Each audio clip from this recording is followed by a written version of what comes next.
Hello student, this is our lecture number 4. In last lecture we have studied about the Stern-Gerlach experiment. Stern-Gerlach experiment was the proof of space quantization and spin quantization. Now in this lecture we will study about the coupling schemes. Okay, तो coupling schemes क्या होते हैं ये पढ़ेंगे हम। तो देखते हैं, सबसे पहले देखो कपलिंग स्कीम, ये न्यूक्लियस है, ठीक है, और न्यूक्लियस के आजू बाजू इलेक्ट्रॉन क्या कर रहा है, रिवॉल्व होता है, ठीक है। तो इलेक्ट्रॉन, ये देखो इलेक्ट्रॉन न्यूक्लियस के आजू बाजू रिवॉल्व कर रहा है। इसका मतलब क्या होगा कि इलेक्ट्रॉन को ऑर्बिटल मोशन है क्योंकि वो न्यूक्लियस के आजू बाजू रिवॉल्व कर रहा है। साथ साथ में इलेक्ट्रॉन अपने एक्सिस पे भी स्पिन करता है। इसका मतलब इलेक्ट्रॉन तो है एक, वो चीज़ें कर रहा है दो, एक ऑर्बिटल मोशन साथ साथ में स्पिन मोशन। इसका मतलब एक ही वस्तु दो चीज़ें दे रही है, एक ऑर्बिटल मोशन और एक स्पिन मोशन। इसका मतलब ये दोनों चीज़ें एक में से जुड़ी हुई है, एक दूसरे से रिलेटेड है, इसलिए इन दोनों चीज़ों को, एक ऑर्बिटल मोशन और स्पिन मोशन को बोलते हैं कि ये दोनों चीज़ें कपल्ड है। कपल मतलब फॉर एग्जांपल करो, शादी के बाद हस्बैंड वाइफ को कपल बोलते हैं because they both depend on each other. वो दोनों एक दूसरे पे डिपेंड होते हैं, इसलिए उनको कपल करते हैं। उसी तरीके से अगर इलेक्ट्रॉन मोशन भी दे रहा है, स्पिन मोशन भी दे रहा है, ऑर्बिटल मोशन भी दे रहा है, तो दोनों चीज़ें एक दूसरे से रिलेटेड है, इंटर रिलेटेड है, जुड़ी हुई है, ठीक है। तो ये चीज़ें आती है कपलिंग स्कीम्स के अंदर, ठीक है। तो कपलिंग स्कीम मतलब क्या होता है, the scheme of interaction of orbital angular momentum and spin angular momentum, ठीक है। इस ऑर्बिटल एंगुलर मोमेंटम किसके वजह से आता है, ऑर्बिटल मोशन की वजह से आएगा इलेक्ट्रॉन का। और स्पिन एंगुलर मोमेंटम मतलब किसके वजह से आएगा, स्पिन मोशन की वजह से आएगा। इलेक्ट्रॉन स्पिन करेगा तो स्पिन एंगुलर मोमेंटम आएगा, ऑर्बिटल में मोशन करेगा तो ऑर्बिटल एंगुलर मोमेंटम। और दोनों जब कंबाइन होते हैं तो बनता है टोटल एंगुलर मोमेंटम, मतलब the combination of orbital angular momentum and spin angular momentum. तो स्कीम ऑफ इंटरेक्शन, ऐसी स्कीम को जब उसमें ऑर्बिटल एंगुलर मोमेंटम और स्पिन एंगुलर मोमेंटम इलेक्ट्रॉन के कंबाइन होकर टोटल एंगुलर मोमेंटम बनते हैं, ऐसे स्कीम्स को बोलते हैं कपलिंग स्कीम्स, ठीक है। तो orbital angular momentum orbital motion की वजह से आता है इलेक्ट्रॉन के, और spin angular momentum spin motion की वजह से आता है इलेक्ट्रॉन के, ठीक है। दोनों कंबाइन होकर टोटल एंगुलर मोमेंटम बनता है, ठीक है। ऐसे स्कीम्स को बोलते हैं कपलिंग स्कीम्स। तो कपलिंग स्कीम्स बेसिकली दो टाइप्स की होती है, एक एलएस कपलिंग्स और दूसरी जेजे कपलिंग होती है, ठीक है। तो एलएस कपलिंग को दूसरा नाम बोलते हैं रसेल सॉन्डर्स कपलिंग, ओके। तो वन बाय वन एक एक कपलिंग को हम पढ़ेंगे। एलएस कपलिंग मतलब रसेल सॉन्डर्स कपलिंग, दूसरा नाम है इसका, और JJ coupling. So LS coupling is basically applicable to heavy lighter atoms, okay. Lighter atoms मतलब जिनके एटॉमिक वेट कम है। इसका मतलब जब पीरियोडिक टेबल में तुम देखोगे जिनके एटॉमिक नंबर्स कम है उनके एटॉमिक वेट भी कम है। सो ऐसे लाइटर एटम्स को अप्लीकेबल होती है एलएस कपलिंग, ठीक है। तो एलएस कपलिंग में क्या होता है, देखो रिजल्टेंट एल मतलब रिजल्टेंट ऑर्बिटल एंगुलर मोमेंटम बनता है किससे, इंडिविजुअल ऑर्बिटल क्वांटम नंबर के कॉम्बिनेशन से। L1 क्या है, quantum number, orbital quantum number of particular orbit, L2 orbital quantum number of particular orbit, L3 orbital quantum number of particular orbit. तो all the quantum orbital quantum numbers of the electrons combine to form resultant orbital angular momentum. L is resultant orbital angular momentum। इसलिए वहाँ suppose करो कि किसी orbital का orbital quantum number L1 है, किसी दूसरे का L2 है, तो सबके कॉम्बिनेशन और सम से बनता है रिजल्टेंट ऑर्बिटल एंगुलर मोमेंटम, ठीक है। और L की वैल्यू क्या होती है, integers. L1 L2 L3 are integer, 1 2 3 and so on, 0 1 2 3 and so on. So ये सब कॉम्बिनेशन से अगर L1 L2 L3 are integer है तो उनका सम भी क्या होगा, integer. So resultant L should be integer. Second, electron के इंडिविजुअल स्पिन कंबाइन होके क्या बनता है, resultant spin angular momentum. L क्या है, S क्या है, resultant spin angular momentum S1 + S2। Individual electron के इंडिविजुअल स्पिन कंबाइन होने पे इलेक्ट्रॉन के इंडिविजुअल स्पिन के कॉम्बिनेशन से इलेक्ट्रॉन के इंडिविजुअल स्पिन के एडिशन करोगे सारे इलेक्ट्रॉन के स्पिन्स का, तो रिजल्टेंट बनेगा ये स्पिन एंगुलर मोमेंटम। तो एस कैपिटल एस क्या है, resultant spin angular momentum. Okay, अब स्पिन क्या होता है, हाफ होता है, ठीक है। क्लॉकवाइज रहेगा तो प्लस हाफ, एंटी क्लॉकवाइज रहेगा तो माइनस हाफ, ठीक है। अगर रिजल्टेंट एस भी क्या हो सकता है, हाफ भी हो सकता है और इंटीजर भी हो सकता है, इंटीजर भी हो सकता है और हाफ इंटीजर भी हो सकता है। कैसे, अगर ऑड नंबर ऑफ स्पिन्स है, half plus half plus half 3/2, तो ये एस क्या हो गया, हाफ इंटीजर। अगर इवन नंबर ऑफ स्पिन्स है, फॉर एग्जांपल 2 स्पिन्स है, हाफ प्लस हाफ 1, तो एस क्या हो गया, integer. So S is integer और half integer depending upon the values of S1 S2 S3 are half integer, because S1 S2 S3 individual values क्या होते हैं हमेशा, स्पिन के इंडिविजुअल वैल्यूज क्या होते हैं, हाफ होते हैं, anti clockwise minus half, clockwise plus half, ठीक है। तो उसके कॉम्बिनेशन क्या हो सकता है, हाफ भी हो सकते हैं, इंटीजर भी हो सकते हैं। अगर ऑड स्पिन्स है तो हाफ इंटीजर होगा, because S1 plus S2 S3 3 spins है, 3/2, 3/2 मीन्स 1/2 इंटू 3, मतलब मल्टी हाफ इंटू 3, ठीक है। तो it is called half integer. जो हाफ के फॉर्म में आएगा उसको हाफ इंटीजर बोलेंगे, जो टोटल वैल्यू आएगी, सिंगल वैल्यू आएगी, उसको इंटीजर बोलेंगे। सो एस इज इंटीजर और हाफ इंटीजर हो सकता है डिपेंडिंग अपॉन, अगर इवन नंबर के स्पिन रहे तो एस क्या होगा, इंटीजर, अगर ऑड्स नंबर के स्पिन रहे तो एस होगा हाफ इंटीजर, ठीक है। तो अब एल क्या है, रिजल्टेंट एल क्या हो सकता है, इंटीजर। रिजल्टेंट एस क्या हो सकता है, integer and half integer. So J क्या होगा, J will be integer if S is integer, ठीक है।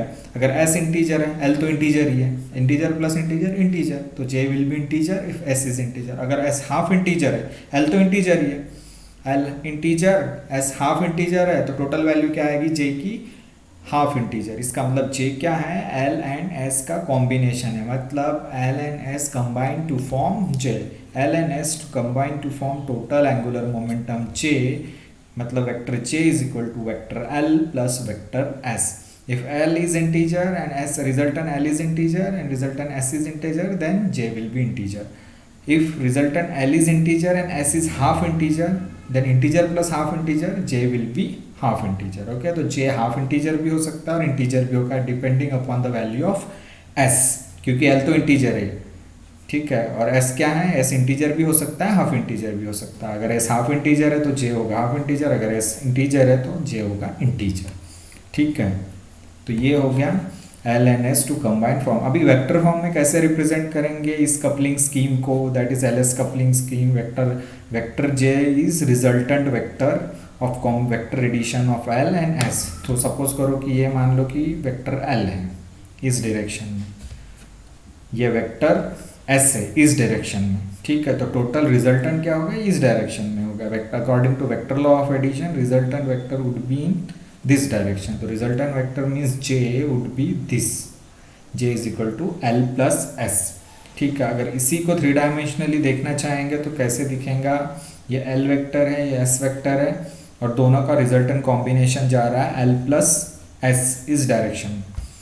अगर 3 डायमेंशनली देखना है तो देखो पिक्चर कोन की तरह दिखता है, तो L in this direction, S in this direction and resultant J is in direction. तो J इज प्रीसेस, ये क्या होता है, कोन। कोन मतलब ऐसा घूमेगा, प्रिसिस करेगा about L and S. L और एस वेक्टर के बीच में जो जे वेक्टर है ना, प्रिसेस करता है, रोटेट करता है, घूमता है इस तरीके से, प्रिसेसिंग करता है। तो व्हाट इज प्रिसेसिंग, अब मैं एक वीडियो दिखाऊंगा तो उससे तुम लोगों को समझ में आएगा कि प्रिसेस करना मतलब क्या होता है। ये जे क्या करता है, वेक्टर जे एल और एस के अबाउट प्रिसेस करता है, घूमता है कोन के शेप में, कोन जैसा प्रिसेस। जैसे हम बचपन में वो टेबल पे ऐसे कुछ चक्री घुमाते थे, ठीक है, जैसे उसको फिरकी बोलते थे। जैसे टेबल पे ऐसे किया तो गोल गोल गोल गोल गोल गोल घूमते थे। जब वो मोशन कम होता था तो वो एकदम से जब मोशन का धीरे धीरे आके स्टॉप हो जाती थी, उस तरीके से। प्रिसेसिंग का मीनिंग अभी समझाऊंगा, ये देखो, क्योंकि हमारी अर्थ भी क्या होती है, एक पर्टिकुलर डायरेक्शन में प्रिसेस करती है, घूमती है।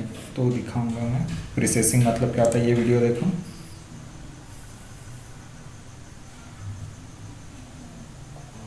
ये देखो प्रिसेसिंग का मीनिंग, ये अर्थ है, ठीक है, ये इक्वेटर है और एलिप्टिकल प्लेन है। तो earth is also precess about the plane. ये इक्वेटोरियल प्लेन है ठीक है। तो देखो अर्थ का प्रिसेशन इस टाइप से होता है, तो इसको बोलते हैं प्रिसेस करना, चक्री की तरह ऐसे घूमती है अर्थ, तो that is precision of earth. उसी तरीके से जो जे वेक्टर होगा अबाउट द एल प्रिसेस करेगा, दैट इज प्रिसेसिंग। प्रिसेसिंग इसको बोलते हैं, इस तरीके से घूमना मतलब प्रिसेसिंग। ओके, अभी थ्री डायमेंशनली देखो प्रिसेस कैसे करती है ऐसे। प्लेन अभी इसके पहले प्लेन में दिखाया कि कैसे प्रिसेस करती है, और थ्री डायमेंशनली इस तरीके से प्रिसेसिंग मोशन ऑफ अर्थ होता है। ठीक है, देखो तो ये जो प्रिसेशन है ये कोन फॉर्म करता है। देखो अभी ये कोन दिख रहा है, कोन फॉर्म करते हुए। सो उसी तरीके से जो जे वेक्टर होता है एल एंड एस वेक्टर के अबाउट प्रिसेस करता है और इस तरीके से कोन बनाता है। दिख रहा है प्रिसेशन मोशन से ये दो कोन बन रहे हैं, ऊपर की तरफ और नीचे की तरफ, रेड और येलो में देखो। तो इस तरीके से प्रिसेशन मोशन होता है, that is called precision.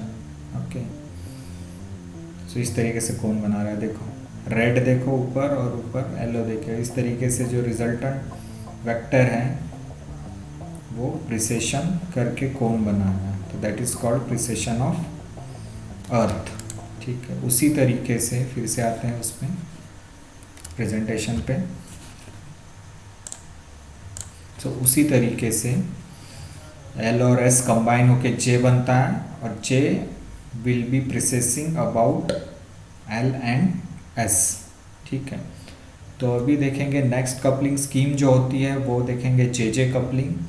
So L S coupling में क्या था, एल एस कपलिंग में पहले इंडिविजुअल एल कंबाइन होके रिजल्टेंट एल बना, इंडिविजुअल एस कंबाइन होके रिजल्टेंट एस बना, और फिर एल और एस कंबाइन होके रिजल्टेंट जे बना। ठीक है, इसका मतलब इंडिविजुअल एल कंबाइन होके रिजल्टेंट एल बना, इंडिविजुअल एस कंबाइन होके रिजल्टेंट एस बना, और फिर रिजल्टेंट जे हो गया। मतलब रिजल्टेंट जे मतलब एल प्लस एस। लेकिन जे जे कपलिंग में क्या होगा, J J coupling is applicable to heavier atoms. ठीक है, जिनका एटॉमिक वेट ज़्यादा होता है ऐसे एटम्स को जे जे कपलिंग अप्लीकेबल होती है। सो जे जे कपलिंग में क्या होता है, देखो फॉर हेवियर एटम्स, मतलब ये हेवियर एटम्स को अप्लीकेबल है। For heavier atoms spin orbit interaction becomes as stronger than interaction between individual spin और individual L orbital angular momentum. मतलब यहाँ इंडिविजुअल स्पिन पहले कंबाइन नहीं होंगे, क्योंकि एल एस इंटरेक्शन, एल और एस का इंटरेक्शन काफ़ी ज़्यादा होगा, स्ट्रॉन्गर होगा as compare to individual spin and individual orbital angular momentum. So वहाँ क्या होता था, इंडिविजुअल स्पिन पहले कंबाइन होते थे और इंडिविजुअल ऑर्बिटल कंबाइन होकर रिजल्टेंट एल बनता था, इंडिविजुअल स्पिन कंबाइन होकर रिजल्टेंट एस बनता था, फिर एल और एस कंबाइन होकर जे बनता था। लेकिन इसमें क्या होगा, इंडिविजुअल ऑर्बिटल मोमेंटम और इंडिविजुअल स्पिन कंबाइन नहीं होंगे। इसका मतलब इंडिविजुअल ऑर्बिटल और स्पिन साथ में कंबाइन होके रिजल्टेंट बनेगा। ठीक है, अभी देखो कैसे, तो यहाँ देखो इस तरीके से, तो L and S first combine to form resultant small J. तो यहाँ पहले स्मॉल जे बनेगा, स्मॉल एल और स्मॉल एस कंबाइन होकर स्मॉल जे बनेगा of electron, then they will come and then resultant J will combine to form capital J. Okay, then J of all electron combine to form resultant capital J. तो पहले small j बनेंगे, वहाँ small j बनते थे क्या पहले, नहीं। ठीक है, वहाँ कैपिटल L बनता था, स्मॉल l कंबाइन होके वहाँ कैपिटल S बनता था, small l small s combine होके, और फिर देन रिजल्टेंट L और S कंबाइन होके J बनता था। लेकिन यहाँ क्या होगा, small L small S combine होकर पहले स्मॉल जे बनेंगे और फिर स्मॉल जे कंबाइन होकर कैपिटल जे बनेंगे। तो दिस इज कॉल्ड जे जे, इसलिए उसको जे जे कपलिंग बोलते हैं। मतलब पहले स्मॉल जे बनता है, ठीक है, फिर स्मॉल जे कंबाइन होकर कैपिटल जे बनता है। तो देखो कैसे, देखो small J one is combination of L one plus S two, फिर स्मॉल जे टू बनेगा L two plus S two, फिर स्मॉल जे थ्री बनेगा L three plus S three, and so on. Then individual J will combine to form resultant capital J, then capital J बनेगा। मतलब resultant angular momentum या resultant angular momentum और total angular momentum individual angular momentum combine होके बनेगा total angular momentum। ठीक है, तो individual spin और orbital combine होके मिलेगा total angular momentum of particular orbit, then total angular momentum L2 plus S2 J2, L3 plus S3 is J3, and then small j will combine to form resultant total angular momentum. मतलब j कब बन रहा है, small j1 j2 j3 के interaction से capital j बन रहा है, और स्मॉल j1 कैसे बन रहे हैं, l और s के कॉम्बिनेशन से. तो पहले इंडिविजुअल s और इंडिविजुअल l यहाँ कंबाइन नहीं होंगे, यहाँ l और s डायरेक्टली कंबाइन होकर इंडिविजुअल j बनेंगे, और फिर इंडिविजुअल j कंबाइन होकर रिजल्टेंट j बनेगा. इसलिए इसको स्मॉल j से बोलते हैं जे कपलिंग. तो एल एस कपलिंग और जे कपलिंग में डिफरेंस क्या है, एल एस कपलिंग में पहले कैपिटल एल बनता था, फिर कैपिटल एस बनता था, फिर कैपिटल जे बनता था. यहाँ पे ऐसा नहीं होगा, यहाँ पहले स्मॉल जे बनेंगे, फिर स्मॉल जे के कॉम्बिनेशन से कैपिटल जे बनेंगे. मतलब इंडिविजुअल स्पिन एंड ऑर्बिट पहले कंबाइन होंगे, ठीक है, इंडिविजुअल स्पिन एंड ऑर्बिट पहले कंबाइन होकर इंडिविजुअल जे बनाएंगे, फिर इंडिविजुअल जे कंबाइन होकर रिजल्टेंट जे बनेगा. ठीक है, और वहाँ क्या था, वहाँ देखो, वहाँ क्या होता था कि रिजल्टेंट एल कंबाइन होंगे, इंडिविजुअल ऑर्बिटल कंबाइन होके इंडिविजुअल रिजल्टेंट एल बनेगा, इंडिविजुअल एस कंबाइन होके रिजल्टेंट एस बनता था, फिर एल और एस कंबाइन होके कैपिटल जे बनता था. लेकिन इसमें ऐसा नहीं होगा. In this case individual L S combine will combine to form small j1 j2 j3 and j so on, and then all these small j's will combine to form resultant j. That's why it is called JJ coupling, because small j's combine to form resultant j. Okay, and the small j will form by the interaction of individual orbital and spin interaction. ठीक है, तो इसको बोलते हैं JJ coupling, जो mostly heavier atoms को applicable होती है. तो इस तरीके से हमने दो चीज़ें पढ़ी अभी, LS कपलिंग और JJ कपलिंग के बारे में. अब हम जो पढ़ेंगे नेक्स्ट, जो पढ़ेंगे वो पढ़ेंगे selection rules for electronic transition. अब सिलेक्शन रूल मतलब क्या होता है कि अगर एक इलेक्ट्रॉन को एक ऑर्बिटल से दूसरे ऑर्बिटल में जाना है, ठीक है, तो उसको कुछ रूल्स फॉलो करने पड़ते हैं. ऐसा नहीं कि वो किसी भी ऑर्बिटल में उठ के किसी भी ऑर्बिटल पे जा सकता है, ऐसा नहीं. उसको कुछ रूल्स फॉलो करने पड़ते हैं. उसके पर्टिकुलर रूल से इलेक्ट्रॉनिक ट्रांजिशन के, अगर एक ऑर्बिटल से दूसरे ऑर्बिटल स्टेट में जाना है या एक स्पिन से दूसरे स्पिन स्टेट में जाना है, तो उसके कुछ रूल्स फॉलो करने पड़ते हैं. उन रूल्स को बोलते हैं selection rules for electronic transition. ऐसा नहीं कि अगर मैंने बोला कि कोई ऑर्बिट एस ऑर्बिटल में कोई इलेक्ट्रॉन है और डायरेक्ट एफ ऑर्बिटल में जाएगा, ऐसा होगा क्या, नहीं होगा. एक पर्टिकुलर रूल फॉलो करने पड़ेंगे इलेक्ट्रॉन को अपने ट्रांजिशन करने के लिए. मतलब ट्रांजिशन मतलब एक स्टेट से दूसरे स्टेट में जाना, मतलब एक स्टेट से दूसरे स्टेट में जाना, या ऑर्बिटल ट्रांजिशन मतलब एक ऑर्बिटल से दूसरे ऑर्बिटल में जाना, एक स्पिन से दूसरे स्पिन में जाना. तो ऐसे जो ट्रांजिशन के रूल्स होते हैं उसको बोलते हैं सिलेक्शन रूल्स पढ़ेंगे अभी. ठीक है, तो सिलेक्शन रूल्स मतलब the set of rules governing the electronic transition. जो इलेक्ट्रॉनिक ट्रांजिशन बताते हैं ऐसे सिलेक्शन रूल्स को बोलते हैं, ऐसे रूल्स को बोलते हैं selection rules. Governing the electronic transition called selection rule. The set of rules governing the electronic transition called selection rule.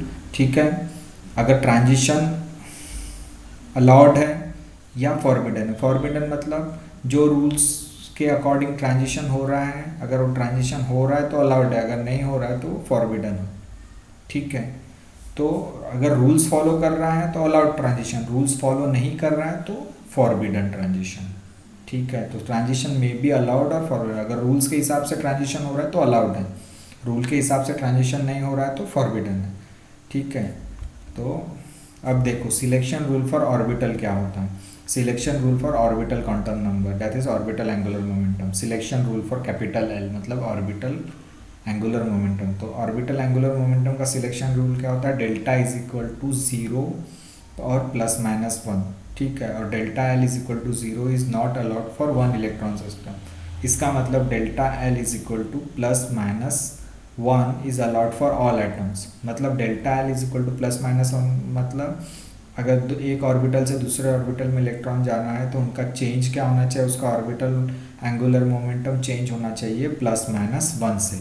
ठीक है, जैसे delta L is equal to L2 minus L1, delta L is equal to L3 minus L2. Okay, एक orbital से दूसरे orbital में अगर electron जा रहा है तो उसका ऑर्बिटल एंगुलर मोमेंटम +1 या -1 से चेंज होना चाहिए। मतलब अगर एक इलेक्ट्रॉन फर्स्ट ऑर्बिटल से दूसरे ऑर्बिटल में जा रहा है तो उसका डिफरेंस कितना होगा, 2 - 1 1 अलाउड है। 1 से अगर 3 में जाएगा तो 3 - 1 2 अलाउड है क्या, नहीं है। ठीक है, तो फर्स्ट से सेकंड में जाएगा, सेकंड से थर्ड में जाएगा, थर्ड से फोर्थ में जाएगा, ऐसा नहीं कि फर्स्ट से डायरेक्ट थर्ड में जाएगा। So there orbital angular momentum should be changed by +-1. It is allowed for all atoms. 0 +-1 allowed for one electron system, but delta L is equal to +-1 is allowed for all atoms. देखो इसका example देखे समझते हैं। अगर ये है orbital quantum number, 0 मतलब s orbital, 1 मतलब p ऑर्बिटल, ठीक है, 2 मतलब d ऑर्बिटल और 3 मतलब f ऑर्बिटल। ठीक है, तो इलेक्ट्रॉन अगर s से p में जा रहा है तो चलेगा, p से d में जा रहा है चलेगा, d से f में चलेगा, या उल्टा f से d में जा रहा है या d से p में आ रहा है या p से s में आ रहा है तो चलेगा। ये जो वाइट एरोज है दे आर अलाउड, बिकॉज अब देखो इलेक्ट्रॉन अगर s ऑर्बिटल से p ऑर्बिटल में जा रहा है तो उसका ऑर्बिटल क्वांटम नंबर कैसे चेंज हो रहा है, 0 to 1, डिफरेंस निकालो, 1 - 0 इज 1 अलाउड, 1 अलाउड है। देखो delta L is equal to +-1 is allowed. p to d जा रहा है, p to d जा रहा है मतलब 1 to 2 जा रहा है, डिफरेंस देखो 2 - 1 मतलब 1 अलाउड है, yes, delta L is equal to +-1 allowed. d to f जा रहा है मतलब 2 to 3 जा रहा है, तो डिफरेंस क्या है, 3 - 2 इज 1 अलाउड है, yes. So s to p जा सकता है, p to d जा सकता है, d to f जा सकता है। अब उल्टा कंसिडर करो, f to d जा रहा है मतलब 3 to 2 आ रहा है, तो डिफरेंस क्या हो गया, 2 - 3 इज -1 अलाउड है। ठीक है, अगर इलेक्ट्रॉन d to p जा रहा है मतलब 2 to 1 जा रहा है मतलब 1 - 2 इज -1 अलाउड है। ठीक है, -1 इज अलाउड है। p to s जा रहा है मतलब 1 to 0 जा रहा है तो 0 - 1 अलाउड है। तो एक ऑर्बिटल से दूसरे ऑर्बिटल में जा रहा है इलेक्ट्रॉन, अगर उसका ऑर्बिटल क्वांटम नंबर +-1 से चेंज हो रहा है तो वो अलाउड है, अदरवाइज फॉरबिडन है। तो s to p, p to d, d to f, या उल्टा f to d, d to p और p to s अलाउड है। ठीक है, दीज आर अलाउड ट्रांजिशन। अब ये रेड एरो में देखो, अगर s to d जा रहा है, ठीक है, रेड एरो देखो, s to d जा रहा है मतलब 0 to 2 जा रहा है, तो 2 - 0 इज 2 अलाउड है क्या, नहीं, delta L is equal to +-1 only, 2 है क्या अलाउड, नहीं है। So this transition is not allowed. s to d जाएगा, अगर रेड एरो देखो s to d अलाउड नहीं है। p to f, ये देखो red arrow, p to f मतलब 1 to 3 जा रहा है, 3 - 1 2 होता है, 2 अलाउड है क्या, delta L is equal to 2 है क्या, नहीं है, +-1 है। So it is not allowed. s to d not allowed, p to f not allowed, p to f not allowed, s to d not allowed, उल्टा f to p not allowed, d to s not allowed, मतलब forbidden. जो allowed नहीं है वो forbidden है, और जो allowed है तो कौन से रूल डिसाइड करते हैं अलाउड है कि फॉरबिडन है, तो बोलते हैं transition rule. So transition rules for orbital will be delta L is equal to +-1 अगर ऑर्बिटल क्वांटम नंबर या रिजल्टेंट ऑर्बिटल एंगुलर मोमेंटम +-1 से चेंज हो रहा है तो अलाउड है वैसे ट्रांजिशन, वैसे इलेक्ट्रॉनिक ट्रांजिशन अलाउड है। अगर +-1 से चेंज नहीं हो रहा है, 2 से हो रहा है, 3 से हो रहा है, तो दे आर फॉरबिडन, वो अलाउड नहीं है, दे आर नॉट अलाउड। ठीक है, तो selection rule for orbital quantum number या selection rule for resultant orbital angular momentum is delta L is equal to +-1। उसी तरीके से सिलेक्शन रूल देखेंगे हम स्पिन्स के लिए। तो सिलेक्शन रूल ऑफ स्पिन क्या बोलता है, डेल्टा S इक्वल टू 0, मतलब अगर एक इलेक्ट्रॉन एक स्पिन स्टेट से दूसरे स्पिन स्टेट में जा रहा है तो उसका स्पिन चेंज नहीं होना चाहिए, इसलिए delta S equal to 0, there will not be any change in spin. ठीक है, एक स्टेट से दूसरे स्टेट में जाएगा तो उसका स्पिन चेंज नहीं होना चाहिए। सिलेक्शन रूल फॉर S बोलता है डेल्टा S इक्वल टू 0। इसका मतलब डेल्टा S मतलब S2 - S1, डेल्टा S मतलब S3 - S2, इस तरीके से उसका स्पिन चेंज होगा क्या, नहीं। तो सिलेक्शन रूल ऑफ स्पिन बोलता है कि एक इलेक्ट्रॉन अगर एक स्टेट से दूसरे स्टेट में जा रहा है तो उसका स्पिन चेंज नहीं होना चाहिए, स्पिन चेंज शुड बी 0, मतलब spin change should be 0, delta S should be 0। Example consider करते हैं कि मान लो एक ग्राउंड स्टेट है, उसमें इलेक्ट्रॉन है, उसका स्पिन +½ है, तो वो ऊपर वाली स्टेट में जा रहा है एक्साइटेड स्टेट, तो उसका स्पिन चेंज होना चाहिए क्या, नहीं, +½ है, मतलब ग्राउंड स्टेट पे भी उसका स्पिन +½ है और एक्साइटेड स्टेट में भी उसका स्पिन +½ है, मतलब S1 +½ S2 भी +½ है। तो अगर डिफरेंस निकालेंगे तो S2 - S1 0 हो जाएगा, तो 0 अलाउड है, अलाउड है। ठीक है, इसका मतलब अगर एक स्टेट से दूसरे स्टेट में अगर स्पिन जा रहा है इलेक्ट्रॉन का तो उसका स्पिन चेंज नहीं होना चाहिए, मतलब spin should not be change. It means that change in spin should be zero, मतलब सिलेक्शन रूल फॉर एस बोलता है del S is zero. Okay, तो ग्राउंड स्टेट का स्पिन प्लस हाफ है तो एक्साइटेड स्टेट में भी प्लस हाफ रहेगा, तो स्पिन चेंज क्या हो गया, zero. Therefore the selection rule for spin says that delta H should be zero.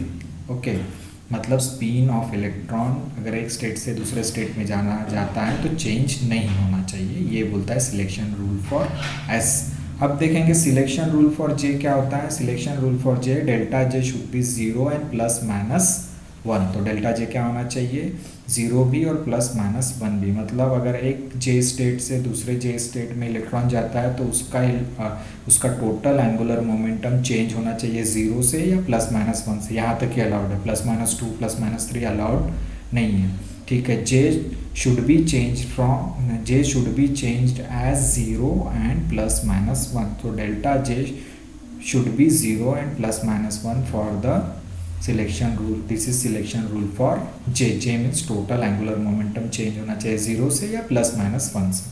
ठीक है, तो डेल्टा जे क्या होता है, J two minus J one, J three minus J two, J four minus J three and so on. ठीक है, तो अब देखेंगे सिलेक्शन रूल्स। अभी टोटल देखेंगे selection rule for L S coupling. Delta L should be plus minus one, delta S should be zero and delta J is equal to zero plus minus one. क्योंकि L S coupling में L S और J तीनों होते हैं। ठीक है, L S coupling में तीनों होते हैं तो delta L should be plus minus one, delta S should be zero and delta J should be zero and plus minus. और selection rule for J J coupling, delta J should be zero and plus minus one. सिर्फ जब जे J coupling की बात करेंगे सिर्फ जे आएगा। L S coupling की बात करेंगे तो सिलेक्शन रूल तीनों के लिए आएगा, एल के लिए, एस के लिए और जे के लिए भी। जे जे कपलिंग की बात करेंगे तो सिर्फ जे के लिए आएगा, delta J is equal to zero plus minus one. अब selection rule for delta M L should भी, जैसे एल है प्लस माइनस वन वैसे एम एल भी ज़ीरो प्लस माइनस वन। और वैसे तरीके से एम एस मतलब spin, magnetic spin quantum number. So यहाँ पे डेल एस ज़ीरो है तो एम एस भी ज़ीरो होगा, delta M S is equal to zero. वैसे सिलेक्शन रूल फॉर एम जे, यहाँ एम जे क्या है, जीरो प्लस माइनस वन, उसी तरीके से डेल एम जे भी ज़ीरो प्लस माइनस होगा।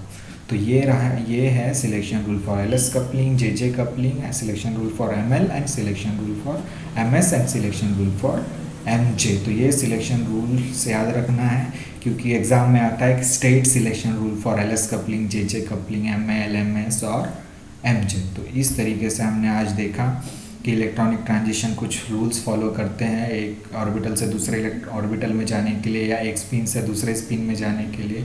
ऐसे रूल्स को बोलते हैं सिलेक्शन रूल्स। तो selection rules for orbital quantum number या फिर orbital angular momentum, spin angular momentum, total angular momentum, magnetic quantum number, magnetic spin quantum number और टोटल मैग्नेटिक क्वांटम नंबर, ये सब के लिए हमने सिलेक्शन रूल्स देखे। साथ में हमने कपलिंग स्कीम भी पढ़ा, उसमें एल एस कपलिंग और जे जे कपलिंग पढ़े और क्या डिफरेंस है एल एस और जे जे कपलिंग में, ये सब पढ़ा। So this is all about the today's lecture and in next lecture we will see details of coupling and all. So have a nice day, students.